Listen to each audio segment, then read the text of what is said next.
या न्यूज बुलेटिनचे सहप्रायोजक आहेत गोकुळ.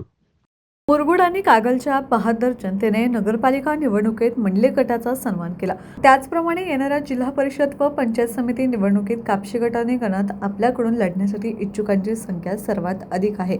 त्यांच्यासाठी जिद्दीने लढा, असे आवाहन माजी खासदार संजय मंडलिक यांनी केले.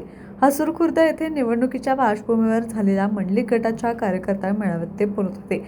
अध्यक्षस्थानी अहमदवाडा साखर कारखान्याचे संचालक पुंडलिक पाटील हे उपस्थित होते. मंडलिक म्हणाले, चिकोत्रा, खोरे आणि मंडलिक यांचे नाते 1962 पासून अखंड आहे.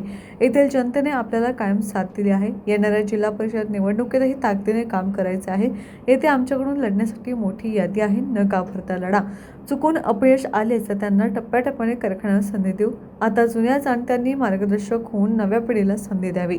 मुरगुड आणि कागलमध्ये तरुणांनी क्रांती केली. कागलमध्ये तर वीरेंद्र मंडलिक आणि महेश घाटगे यांच्या नेतृत्वाने 72 जनतेने 35% मते मंडलिकांच्या पारड्यात टाकून तरुणांना लढण्याचे बळ दिले.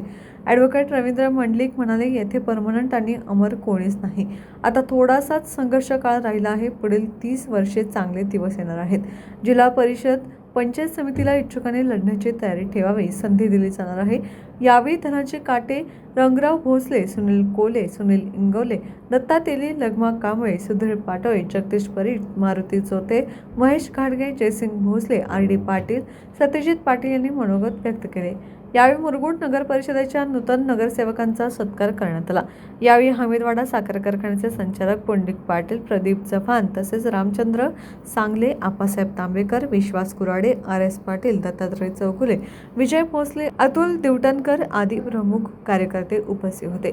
प्रास्ताविक एकनाथ पाटील यांनी केले. एकनाथ पुंडलिक पाटील यांनी मेळाव्याचे संयोजन केले.